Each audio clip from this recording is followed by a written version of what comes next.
మీరు చూస్తున్నది గుమ్మడిపల్లి ప్రాజెక్ట్ అండి. గత నెల 18వ తారీఖున భారీ వర్షాలకు ప్రాజెక్టు తెగిపోయింది. తెగిన నెల రోజులైన మంత్రులు, ఎమ్మెల్యేలు అందరూ వచ్చి చూశారు, కానీ ఆ ప్రాంతంలో ఉన్న రైతుల్ని ఆదుకునే వారెవరు లేరు. అందుకోసం న్యూ లైఫ్ తెలుగు టీవీ చిన్న ప్రయత్నం చేస్తుంది. మళ్ళీ ప్రజలకి దగ్గరికి వెళ్ళి ఈ విషయాలు, వారికి నష్టపరిహారం, భూమిలో ఇసుక మేట్లు, రాళ్ళు ఏర్పడాయి కాబట్టి వాటిని తీయటానికి 10,000 ప్రభుత్వం ప్రకటించింది. మంత్రులు ఎవరు ఇంతవరకు ఇచ్చిన దాఖలాలు లేవు. ఆ రోజు ఏదో అరకొరగా ఇచ్చి చేతులు నిలుపుకున్నారు. పెద్ద ప్రాజెక్టు రైతులు నిర్వాసితులయ్యారు. దీన్ని కాపాడుకోవాలని రైతులు ఆవేదన వ్యక్తం చేస్తున్నారు. మాకు పంటకి నీళ్ళు ఇవ్వాలని వాళ్ళు డిమాండ్ చేస్తున్నారు. రానున్న కాలంలో పెద్ద ప్రాజెక్టు తరపు నుంచి రైతులు భారీ ఎత్తున వాళ్ళ సమస్యల కోసం రోడ్డెక్కుతామని హెచ్చరిస్తున్నారు. ఇప్పటికైనా రాజకీయ నాయకులు, అధికారులు స్పందించి పెద్ద ప్రాజెక్టుని పూర్తి చేసి ఈ సంవత్సరం రైతులకు పండించడానికి నీరు అందించాలని, నష్టపరిహారం ఇవ్వాలని, ఆ ప్రాజెక్ట్ని పూర్వవైపు తీసుకురావాలని కోరుచున్నారు. వీడియోని చివరి వరకు చూసి లైక్ కొట్టండి, కామెంట్ చేయండి, సబ్స్క్రైబ్ చేయండి. Thank you all of you. First Vengalrao గారి ప్రాజెక్టు శంకుస్థాపన చేసి ప్రాజెక్టు పూర్తి అయినాక 10 సంవత్సరాలు బాగానే నడిచింది. తర్వాత తెగిపోవడం జరిగింది. తెగిపోయినప్పుడు మళ్ళీ రింగ్ కట్టేసి ఏదో 2 సంవత్సరానికి నీళ్ళు ఇచ్చారు. అప్పుడు కొన్ని బాధలు పడ్డాం. ఇప్పుడు మళ్ళీ తెగిపోయింది. 2 సంవత్సరాలు బట్టి గేట్లు కూడా సరిగ్గా బాగు చేయక, గేట్లు పని చేయక, అవి లేక మళ్ళీ ఈసారి కూడా మొన్న ప్రాజెక్టు తెగడం జరిగింది. తెగినాక మంత్రులు వచ్చారు, ఎమ్మెల్యేలు వచ్చారు. వచ్చి మిమ్మల్ని మీకేం కాదు, రైతుల్ని ఆదుకుంటాం, ఎకరానికి 10,000 చొప్పున మీకు ఇసుక మేటలకి నష్టపరిహారం ఇస్తాం, మీరేం బాధపడద్దు, మిమ్మల్ని నారుమళ్ళకి ఇస్తామన్నారు. తర్వాత ఏ పంట నష్టమైనా పంట నష్టం ఇస్తామన్నారు అని జరిగిపోయి 25 రోజులు 26 రోజులు జరిగిపోయినా ఇంతవరకు అదాలేదు పదాలేదు. ఎవరు మళ్ళీ కన్నెత్తి చూసిన దాఖలా లేదు. ప్రాజెక్టు పని అయితే మటుకు ఏదో నామాత్రంగా అయితే రింగ్ కట్ట తయారు చేస్తున్నారు. ఎంతవరకు అయిద్ది అనేది పూర్తిగా అవగాహన అయితే మాకు రైతులకైతే లేదు. అయిద్దని అంటున్నారు. సరే, చెరువు కట్ట కూడా ఎక్కడికెక్కడికి బాగా డ్యామేజ్ అయిపోయింది. మరి ఎంత ఎప్పుడు చేసి గవర్నమెంట్ ఎప్పుడు రైతులకి నీళ్ళు ఇచ్చేది ఏమిటి అనేది మాకు అర్థం అవ్వట్లేదు. ఇంకా పెద్ద దగ్గర కూడా 2 గళ్ళు పూర్తిగా వాటిని ఏం ముట్టుకోలేదు. గేట్లు అయితే సక్రమంగా లేవు. గేట్ల వల్లే మాకు ఈ ప్రాజెక్టు తెగడం జరిగింది. ఈ నష్టం జరగటం కూడా మాకు బాధాకరం అయిపోయింది. ప్రభుత్వ అధికారుల వల్ల, గవర్నమెంట్ కూడా పట్టించుకోకుండా అధికారుల నిర్లక్ష్యం వల్ల ప్రాజెక్టు తెగిపోయి రైతులకి ఈరోజు పంటకి నీళ్ళు లేక పంటలు వేయకుండా బీళ్లు బారి ఉన్నాయి పొలాలు. మాకు ప్రభుత్వ ఇసుక మేటలు తొలగించడానికి ఏదైనా పునరావాసం ఏదన్నా మాకు రైతుకి ఏర్పాటు చేస్తారని మేము ఆశ చేస్తామని అన్నారు, చేయలేదు. ప్రభుత్వం ఉద్దేశం ఏంటో అనేది కూడా తెలవట్లేదు. వాగ్దానాలు అయితే చేస్తున్నారు, అసలు ఆ ఉద్దేశం ఏంటో మనకు పూర్తిగా తెలవట్లేదు. ఆయకట్టు అయితే పెద్ద ప్రాజెక్టు కింద ఆయకట్టు 16,000 ఎకరాలు. 16,000 ఎకరాలు అయితే తెలంగాణలో ఏమో 2,500 ఎకరం ఏమో ఉంది. తర్వాత ఆంధ్రాలో మటుకి మిగతా 14,000 ఎకరాలు ఆంధ్రాలో ఉంది. మరి ఆంధ్ర గవర్నమెంట్ పట్టించుకోవట్లేదు, తెలంగాణ గవర్నమెంట్ పట్టించుకోవట్లేదు. కాలువలు శిథిలం అయిపోయినాయి. లెఫ్ట్ కెనాల్, రైట్ కెనాల్ 2 కూడా శిథిలం అయిపోయినాయి. ఎక్కడికెక్కడ నీరు వెళ్ళే పరిస్థితి లేదు. అడవులు పెరిగిపోయి, అగంతాలు పెరిగిపోయి శిథిలావస్థలో ఉన్నాయి. సంప్రదించి దీన్ని బాగు చేసి రైతుకి నీళ్ళు అందించేలాగా ప్రభుత్వం చేయాలి. కోరేది ఏంటంటే మాకు పంట నష్టం కొట్టుకుపోయే నాటికి ఈ రిపేర్ చేయించుకోవడానికి వాళ్ళు 10,000 ఇస్తున్నారు. 10,000 ఇచ్చిన చాలు. 20,000 25,000 అయితే ఏమన్నా ఒక ఎకరాకి బాగా అయ్యే అవకాశం ఉంది. తర్వాత నారుమళ్ళు పోయినాయి, నారు లేదు. పంటలు వేయటానికి ఏ మాత్రం ఛాన్స్ లేదు. కొట్టుకుపోయే నాటికి 25 దాకా ఇస్తే ఏమైనా పని అయిద్దండి. అది సంవత్సరం వరకు పంటలు ఉండవు. సంవత్సరం వరకు జలగ వెంగళరావు ప్రాజెక్టు కట్టారు. ఒక 15 సంవత్సరాలు బాగానే దాని మీద అందరూ స్పందించారు, బాగానే పనిచేశారు, అన్నీ బాగానే ఉంది. ఆ తర్వాత 90లోనో 80లోనో తెగిపోయింది. 89లో తెగిపోయింది. ఈ మధ్యకాలంలో గంటలు పోసారు, అన్నీ బాగానే ఉన్నాయి. అధికారులు ఏం చేస్తున్నారంటే దాని మీద సరైన సిబ్బందిని పెట్టక, దాన్ని పట్టించుకోక, అది మొత్తం శిథిలావస్థకి చేరింది. కట్టంతా పెద్ద అడవి అయిపోయింది, కాలువలు బూడిపోయినాయి. దాన్ని పట్టించుకునే వాళ్ళు లేక వరద వచ్చి ప్రాజెక్టుని చెక్కగొడుతుంది. అక్కడ సిబ్బంది లేరు. ఇదివరకు ఫస్ట్లో 25 మంది 30 మంది సిబ్బంది ఉండేవాళ్ళు. లస్కర్లో, వర్క్ ఇన్స్పెక్టర్లు, జైలు డీలు అందరూ ఉండేవాళ్ళు. ఎవడూ లేడు. ఇప్పుడు దాన్ని అసలు పట్టించుకునే వాళ్ళు లేక తెలంగాణ, ఆంధ్ర కూడా పట్టించుకోకుండా దాన్ని నిర్లక్ష్యం చేస్తున్నారు. నిర్లక్ష్యం చేస్తే ఏమయ్యారు, ఇప్పుడు రైతులు పాడైపోయారు. మొత్తం ప్రాజెక్టు దిగిపోయింది, ఇసుక మేటలు వేసింది, పంటలు పండే వాతావరణం అయితే లేదు. 5-6 ఏళ్ళు వెనక్కిపోయింది. ఒక్కొక్క ఎకరానికి ఇసుక దొలికియాలంటే 10 నుంచి 20 వేలు దాకా అయ్యే సూచనలు ఉన్నాయి. సాయంత్రం ఇప్పుడు మాకు ఇప్పుడు ఏరే ఆధారం ఏమి లేదు. ఇట్లా చేతులు ముడుచుకొని కూర్చోవటం. కనీసం ఉపాధి హామీ పని అయినా ఇచ్చేలాగా లేదు. గ్రామీణ ఉపాధి హామీ పని ఇచ్చినా కొంచెం ఉసుకో అటు ఇటు పోసి అని బతుకుతాం. ఇప్పుడు ఏ పంట వేస్తానికి లేదు. మాకు తెలంగాణ, ఆంధ్ర ఇద్దరు గవర్నమెంట్లు కలిసి కూర్చొని ఈ ప్రాజెక్టు మళ్ళీ పునర్వైభవం తెస్తారని మేము ఆశిస్తున్నాం. చేస్తేనే అది బాగుపడుద్ది. లేదంటే ఇంకా 5-6 ఏళ్ళైనా ప్రాజెక్ట్ లేదని అనుకోవటం. ఈ ఎక్కడ గిద్దెడ గింజలు పండవు, ఏమి పండవు. వీళ్ళు వలసలు వెళ్ళిపోవటం, హైదరాబాద్ ఎటో బెంగళూరు గింగళూరు ఎటో వలసలు వెళ్ళిపోవడం. ఏడైతే ఏం పండవు. చదువు సంజలేనోడు ఏదో ఇప్పుడు ఏం పని చేస్తానికైతే లేదు. ఇద్దరం చెప్పకూడదు. 1 ఎకరం 6 ఎకరం పంట వేసుకొని ఏదో భార్య పిల్లల్ని పోషించుకోవడానికి అవకాశం ఉంది. కానీ చదువు లేక ఏమి లేక మేము బెంగళూరు, విజయవాడ, హైదరాబాద్ పోయి ఆడేం పని చేస్తాం. మనకి ఏం పని చెబుతారు. ఓసోడు అంటే పోతాడు. వృద్ధాప్యం వచ్చిన వాళ్ళు 60-70 ఏళ్ళ వాళ్ళు ఏడికి పోతారు. ఏం చేయగలుగుతారు అక్కడికి వెళ్ళి. ఏదో ఇక్కడ ఉంటే 1 ఎకరం 6 ఎకరం వేసుకొని తినుమనవర్తికి పండించుకొని, ఆ పిల్లలు ఉంటే పిల్లల్ని ప్రభుత్వం వచ్చాక పట్టించుకోలేదు. దీన్ని కేసీఆర్ మరీ దరిద్రం చేసిండు. కేసీఆర్ కన్నే వేయలేదు. కేసీఆర్ ప్రభుత్వం ఉన్నాం ఈ ప్రాజెక్టు మీద. ఏదో తెగాక కాంగ్రెస్ గవర్నమెంట్ ముగ్గురు మంత్రులు వచ్చి చూసి ఏదో కొద్ది గొప్ప హామీ ఇచ్చారు. కానీ ఆ కేసీఆర్ అయితే అసలు కన్ను కూడా వేయలేదు. 1,20,00,000 అమౌంట్ ఇచ్చారుగా. అదే అప్పుడు గేట్లకి గేట్లు కూడా నా మాత్రం వంకర్లు టెంకర్లు ఉండేగా గేట్లు చేశారు, తెగిపోయింది.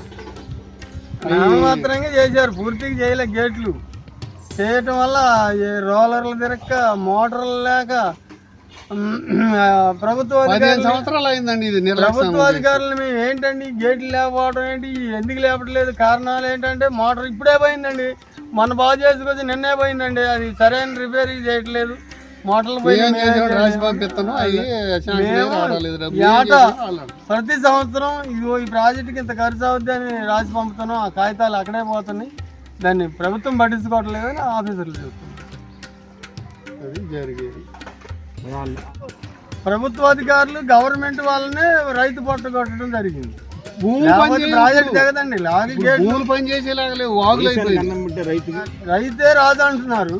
లాస్ట్కి వస్తే రైతుకి ఇలా పట్టడాన్ని దొరికే పరిస్థితి మీద పడే బతకడానికి లేకుండా భూమి అంతా వాగులు పాలైపోయి ప్రభుత్వ అధికారులు గవర్నమెంట్ వాళ్ళని ప్రాజెక్ట్ తెగిందండి. గేట్లు సరిగా లేకపోవడం వల్ల సరైన టైంలో అక్కడ సిబ్బంది లేక ఆ గేట్లు ఎత్తడానికి గత్యంతరం జరిగింది. గేట్లు తెగిపోవటం లేకపోతే చెరువు తెగిపోవటం లేకపోతే జరగదు. ప్రాజెక్టు ఎన్ని ఎకరాలు మొత్తం అసలు? 1200. ఇప్పుడు ఎంత ఉంది అది? అదే దాన్ని కూడా చెరువులో ఉన్న చాలా మంది దున్నుతున్నారు, చేలు పంటలు వేస్తున్నారు. అది కూడా 50 ఎకరాల దాకా దున్నారు. కొట్టుకొచ్చి ఊడిపోతుంది. ఒండ్రు మట్టి దున్నిన మట్టి అంత కొట్టుకొచ్చి చెరువు కూడా ఊడిపోతుంది. ప్రాజెక్టు ఆయకట్టు తెలంగాణలోని 2,000 ఎకరం, ఆంధ్ర ప్రాంతంలోని కుకునూరు ఇలేరుపాడు మండలంలోని 14 ఎకరం, మొత్తం 1,600 ఎకరంతో పెద్ద ప్రాజెక్టు అప్పటి నిర్మాణం చేపట్టారు. అయితే ఈ మొన్న కురిసిన వర్షాలకి నిర్వాసితులుగా ఆ భూమిలో ఇసుక పెట్టేసి మేట్లేసేసి వాళ్ళు తీయటానికి దాదాపుగా ఒక 20-30 వేలు ఖర్చు అవుతుంది అంటున్నారు. అయితే రాజకీయ నాయకులు అధికారులు అటేపు కనీసం చూసి వారిని ఓదార్చి సహాయం చేసిన లేవు, దాఖలా లేవు. ఏదైనా సరే ఈ ప్రాంతంలో ఉన్న రైతులు అంటే దాదాపుగా 2000 ఎకరాల్లో సాగు చేసిన రైతులు కుటుంబాలు వారు ఆవేదన ఏంటంటే మాకు తినటానికి జీవించడానికి మాకు నష్టపరిహారం కావాలి. ఈ ప్రాంతంలో ఉన్న తెలంగాణ బిడ్డలో మేము ఈ ప్రాజెక్ట్ నమ్ముకొని జీవిస్తూ ఉన్నాం. మాకు ప్రభుత్వం నుంచి ఆర్థిక సాయము ప్రాజెక్ట్ని త్వరగా పూర్తి చేసి నీరందించాలి. ఏదో రింగు కట్ట వేసి మీ ప్రాజెక్ట్ని పూర్తి చేస్తామంటున్నారు. అది కూడా ఈ నీరు రింగు కట్టలో 2000 ఎకరానికే నీళ్ళు ఇస్తామని కొంతమంది అధికారులు అంటున్నారు. ఏదైనా సరే ఈ నీరు మిగతా నీరంతా ఆంధ్రాలోకి వెళ్ళిపోద్ది. రేపొద్దున పోలవరం ప్రాజెక్టుకి వెళ్తే ఆ ప్రాంతంలో ఉన్న కొంత ప్రాంతం ముంపు ప్రాంతం ఏర్పడిద్ది. దాని నుంచి ఈ పోలవరం ప్రాజెక్టులో పరిహారం ప్రాంతంలో ఉన్న తెలంగాణ భూభాగం కూడా అది ప్రాజెక్టు పోలవరం నిర్వాసితుల ప్రాజెక్టు కింద మేము కూడా నిర్వాసితులు అవుతాం. ఏదైనా కూడా ప్రభుత్వం మమ్మల్ని ఆదుకొని రాజకీయ అధికారులు గుమ్మడివెల్లి పరిసర ప్రాంతంలో ఉన్న 2000 ఎకరాల్లో ఉన్న రైతుల్ని మమ్మల్ని ఆదుకొని మా సహాయం చేసి మా కుటుంబాన్ని జీవనోపాధి మనకు కల్పించాలి. అనేక ఇబ్బందులు పడుకుంటూ మేము సాగు చేసుకుంటూ జీవిస్తూ ఉన్నాం. మాకు పిల్లలకు కానీ చదువులు కానీ ఆర్థికంగా ఇబ్బందులు కానీ మేము చాలా ఎదుర్కోవాల్సి వస్తుంది. ఏదైనా కూడా ఆంధ్ర తెలంగాణ ప్రాంత ప్రభుత్వాలు ఇప్పటికైనా కళ్ళు తెరిచి 2 ప్రాంతాల్లో ఉన్న ప్రజల ప్రభుత్వం ఈ పెద్దవాగు ప్రాజెక్ట్ని కంప్లీట్ చేసి మాకు ఇవ్వాల్సిన ప్రాజెక్ట్ని పూర్తి చేసి నిర్వాసితులుగా మేము కోల్పోయాం కాబట్టి ఈ సంవత్సరం పంట మేము లాసిపోయాం కాబట్టి మాకు నష్టపరిహారం ఇవ్వాలి. ఇస్తేనే మాకు జీవితాలు రేపొద్దున సాగుబడి చేయడానికి లేదా పొలాలు బాగు చేసుకోవడానికి మాకు అవకాశం ఉంటుంది. కానీ ఎవరో ఇచ్చిన హామీని నిలబెట్టుకోకుండా ఈ కాంగ్రెస్ ప్రభుత్వం రైతులతో దూబుచ్చులాడుతుంది. ఈ ప్రాంతంలో ఉన్న రైతులు తెలంగాణ రైతులే కదా, మాకు ఈ ప్రాజెక్ట్ని కంప్లీట్ చేసి నిర్వాసితులుగా మాకు ఇసుక మేట్లు వేసినాయి కాబట్టి పూర్తి చేసి మాకు ఆదుకోవాలి. లేకపోతే రానున్న కాలంలో మీ ఉద్యమం లేక ప్రాజెక్టు నిర్వాసితులు అందరూ రైతులందరూ కలిసి సమిష్టిగా కలిసి మీకు ఈ ప్రభుత్వాన్ని నిలదీస్తాం. ఏదైనా కూడా ప్రభుత్వంలోని ఉన్న రాజకీయ నాయకులు అధికారులు దానికి బాధ్యులైన వారిని శిక్షించి వారిని విధులోంచి బయటిగా వారిని పంపించేసి ప్రాజెక్ట్ని పెద్దవాగు ప్రాజెక్ట్ని మాకు నీరందించి రేపొద్దున మాకు అండగా ఉండాలని ఈ కాంగ్రెస్ ప్రభుత్వాన్ని మేము డిమాండ్ చేస్తున్నాం. రానున్న కాలంలో పెద్ద ప్రాజెక్టు రింగు కట్ట చేసి దానికి కూడా ప్రాజెక్టులో దాన్ని ఆక్రమించిన రైతుల్ని ఆ ప్రాజెక్ట్ని ఆ ప్రాంతాన్ని కాపాడి పెద్ద ప్రాజెక్టు పూర్వవైపు తీసుకొచ్చి మమ్మల్ని రైతుల్ని కాపాడాలని ఈ రైతులు ఆవేదన వ్యక్తం చేస్తున్నారు. దీంట్లో భాగంగా న్యూలెప్ తెలుగు టీవీ వెళ్ళినప్పుడు వారి వారి ఆలోచన విధానాన్ని న్యూలెప్ తెలుగు టీవీకి చెప్పడం జరిగింది. మీరు చూస్తున్నది రింగు కట్టేస్తున్నారు. ఏదేసినా కూడా ఈ సంవత్సరం మాకు ఎగసాయానికి రావట్లేదని రైతులు వేదన వ్యక్తం చేస్తున్నారు. అధికారులు పరిరక్షణ లేకోకుండా రింగు కట్టేస్తున్నారు. ఏదో నామమాత్రంగా లూజు మట్టి అక్కడిది ఆ చెరువులో ఉన్నదే తీసి దాని పైన వేసి రింగు కట్ట తయారు చేస్తున్నారు. దానికి కొంత అమౌంట్ రిలీజ్ చేసినన్నారు. ఏదైనా కూడా మంచిగా పరిశుభ్రంగా చేసి రానున్న కాలంలో రైతుల్ని మమ్మల్ని ఆదుకోవాలని మేము కోరుచున్నాం. ఇక్కడ ఈ ప్రాంతంలో ఉన్న మంత్రులు కానీ ఎమ్మెల్యేలు కానీ పరిరక్షించి ఈ పెద్ద ప్రాజెక్ట్ని పూర్వవైపు తీసుకొచ్చి దాన్ని కాపాడాలని ఈ ప్రాంత రైతులు కోరుచున్నారు. పెద్దవాగు ప్రాజెక్టు ఆయకట్టు రైతుల్ని ఆదుకోవాలి, వారికి నష్టపరిహారం ఇవ్వాలని వాళ్ళు డిమాండ్ చేస్తున్నారు. వీడియోని చివరి దాకా చూసి లైక్ కొట్టండి, కామెంట్ చేయండి, సబ్స్క్రైబ్ చేయండి, మరిన్ని వరకు షేర్ చేయండి. Thank you. కొత్తగూడెం జిల్లా అశ్వారావుపేట మండలం గుమ్మడవల్లి పెద్దవాగు ప్రాజెక్టు కింద ఒక సామాన్య రైతుని నా పేరు చిమ్మడపోయిన చిన్న వెంకటేశ్వరరావు. మా యొక్క గుమ్మడవల్లి పెద్దవాగు ప్రాజెక్టు ఈ మధ్యన పోయిన గురువారం 18వ తారీఖు తెగిపోవడం జరిగింది. అది కేవలం అధికారుల నిర్లక్ష్యం వల్ల తెగిపోవడం జరిగింది. ఆ యొక్క ప్రాజెక్టు ఎంతో పూర్వవైభవం గల ఈ ప్రాజెక్టు ఎంగళరావు గారు కట్టినటువంటి ఈ ప్రాజెక్టు 1979లో స్టార్ట్ చేసినటువంటి ఈ యొక్క ప్రాజెక్టు గత 45 సంవత్సరాల చరిత్ర ఉన్నటువంటి ఈ యొక్క ప్రాజెక్టు. దీని కింద రైతులు ఎన్నో ఎంతో పంటలు పండించుకొని దీని మీద బ్రతుకు తెరువు మేము సాగిస్తున్నటువంటి వాళ్ళం. ఎక్కడెక్కడి నుంచో వచ్చి కూడా ఇక్కడ బతికేవాళ్ళు బోల్డ్ మంది. దాని ఆధారంగా కూలీనాలు కూడా బతికేటువంటి ప్రాజెక్టుని అధికారులు కేవలం ఆ రోజు గేట్లు 2-3 గేట్లు ఉన్నటువంటి యొక్క ప్రాజెక్టుని, ఆంధ్ర తెలంగాణలకి నీరు అందించేటువంటి యొక్క ప్రాజెక్టుని వాళ్ళు నిర్లక్ష్యం చేసి అధికారులు పట్టించుకోకపోవడం వల్ల ఈ యొక్క ప్రాజెక్టు తెగిపోవడం జరిగింది. అది కూడా లాకులు పక్కన దిగపోవడం వల్ల గుమ్మడవల్లి గ్రామం కింద పక్క తెక్కపోవడం వల్ల, అదే ఇటు పక్క దిగటం అయితే గుమ్మడవల్లి గ్రామంతో పాటు కింద అనేక గ్రామాలు కొట్టుకుపోవడం జరుగును. ఇక్కడ మేము అధికారులు వచ్చి మమ్మల్ని ముందస్తు చర్యగా ఏమి చెప్పకపోయినా మా అంతటా మేము ప్రాణాలు రక్షించుకోవడం జరిగింది. అయినా కానీ ఒక 50 ఇళ్ళు ఊరి చివరినటువంటి ఇల్లు కొట్టుకుపోవడం కూడా జరిగింది. అవన్నీ ముంపుకు గురి అయిపోయినాయి. ఆ యొక్క అధికారుల నిర్లక్ష్యం వల్ల రైతులు ఇవాళ ఏమి చేసుకునే పరిస్థితి లేదు. ఇక్కడ చేలన్నీ ఎడారి ప్రాంతం తలపిస్తేలాగా ఉన్నాయి. కొన్ని చేలు కొట్టుకుపోయినాయి. ఈ యొక్క తెలంగాణ ప్రాంతంలోనే 3,000 ఎకరం సాయికట్టు సాగు అవుతూ ఉంది. ఆంధ్రాలో 13,000 ఎకరం సాయికట్టు సాగు అవుతూ ఉంది. కానీ ఈ యొక్క ప్రాజెక్టు కింద బతికేటువంటి రైతులు మేమందరం ఈ యొక్క గుమ్మడవల్లి గ్రామంలో 2,000 మంది ఓటర్లు ఉన్నారు. అంటే సుమారుగా పిల్ల పాపలతో ఇంటికి 4 వేసుకున్న 8,000 మంది జనాభా బ్రతికేటువంటి ఈ యొక్క గుమ్మడవల్లి గ్రామంలో మేమందరం ఎటుపోవాలి. ఈ యొక్క పంచాయతీలో ఇంకా 2 ఊళ్ళు ఉన్నాయి. మొత్తం మీద సుమారుగా ఒక 14,000 మంది జనాభా బ్రతికేటువంటి ఈ యొక్క పంచాయతీలో తెలంగాణను చెప్పుకుంటే ఈ యొక్క ప్రాజెక్ట్ కింద బ్రతికే 10,000-12,000 మంది జనాభా బ్రతికే ఈ యొక్క ప్రాజెక్ట్ కింద ఉన్నటువంటి జనాభా మేము ఈ ప్రాజెక్టు తెగిపోవటం వల్ల, పంట లేకపోవడం వల్ల కూలీ వాళ్ళకి పని లేదు, కూలీ నాలి చేసుకునే వాళ్ళకి లేదు, పంట పండించుకోవడానికి మాకు గతి లేదు, గత్యంతరం లేదు. కాబట్టి ఈ యొక్క ప్రాజెక్టు కింద లేబర్ కానీ మేము రైతాంగం కానీ కిందకి వెళ్ళడానికి ముంపు ప్రాంతం, అటు వెళ్ళలేము. పునరావాసం కింద ప్రభుత్వం తక్షణం మాకు ఏం చేయాలి, మాకు తక్షణ సాయం చేయాలి. పునరావాసం కింద మాకు ఏదైనా రక్షణ కల్పించి మమ్మల్ని ఏదైనా తీసుకెళ్ళాలి. మాకు ఈ యొక్క సంవత్సరం పంటలు పండవు, మొత్తం ఎడారిమయం అయిపోయింది. కాబట్టి చేలన్నీ ఈ యొక్క 3,000 ఎకరం కూడా దానికి సాగు చేసుకున్న రైతులందరం ఈ 7 ఏమి మాకు కనీసం తినడానికి తిండి ఉండదు, కట్టుకోవడానికి గుడ్డ ఉండదు, బ్రతకడానికి నీడ ఉండదు, ఏమీ ఉండదు. గొడ్డు గోద అన్నీ గొడ్డు గోద కూడా కొన్ని చనిపోవడం జరిగింది. మేము ఎక్కడికి వెళ్ళి బ్రతకాలి? కాబట్టి ప్రభుత్వం వెంటనే స్పందించి 2 ప్రభుత్వాలకి అని చెప్తున్నారు ఇప్పుడు, కానీ రైతులకు తగిన నష్టపరిహారం ఇస్తామంటున్నారు. తగిన నష్టపరిహారం ఇచ్చి మమ్మల్ని ఏదో తూతూ మంత్రంగా చేస్తే రైతాంగం గోస మీకు తగిలిద్ది ప్రభుత్వాలకి. రైతు చల్లగుంటే ప్రభుత్వాలు చల్లగుంటాయి. కాబట్టి రైతు ఈ ప్రాజెక్టు కింద లక్షలాది బస్తాలు పండించి దేశానికి అన్నం పెట్టినటువంటి యొక్క ప్రాజెక్టు యొక్క రైతుల్ని మీరు ఏడిపించొద్దు. దయచేసి మా గోస, మా గోడు వినిపించుకొని మాకు పునరావాసం కింద మాకు ప్రత్యేక ప్యాకేజ్ ఇవ్వాలి. మాకు ఈ పంటలు లేనందుకు మాకు ప్యాకేజ్ ఇవ్వాలి. అలాగే కొట్టుకుపోయినటువంటి ఇసుక మేటలు వేసినటువంటి ప్రభుత్వమే భరించి మొత్తం ఖర్చు ఎంత అయినా ఎస్టిమేషన్ వేసుకొని ప్రభుత్వమే తీయించాలి. ఇవన్నీ చర్యలు చేపట్టి మమ్మల్ని రైతాంగాన్ని ఆదుకోవాలి. అలాగే ఆంధ్ర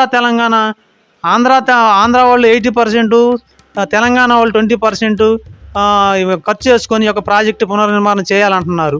మాకు అది నమ్మకం కలగట్లేదు. 2 ప్రభుత్వాలు కలిసి మాట్లాడుకునేది ఎప్పుడు, ఈ యొక్క ప్రాజెక్టు మరమ్మతులు చేసేది ఎప్పుడు, ఈ యొక్క 3 గేట్లను మళ్ళీ బాగా రిపేర్ చేసేది ఎప్పుడు, కట్టను పోసేది ఎప్పుడు, మేము పంటలు పండేది ఎప్పుడు? మాకైతే ఇది ఇప్పుడులో జరిగేటట్లు ఏం కనపట్లేదు. కనుక ప్రత్యామ్నాయంగా మాకు ప్రత్యేక ప్యాకేజీ లాగా ఇచ్చి మమ్మల్ని ఎటన్నా పంపించాలి. ఈ పంటలకు నష్టపరిహారం ఇవ్వాలి. అలాగే ముందు ప్రాజెక్టు పనులు కూడా ముమ్మరంగా వేగవంతం చేసి ప్రాజెక్టు పనులు కూడా పూర్తి చేయాలి.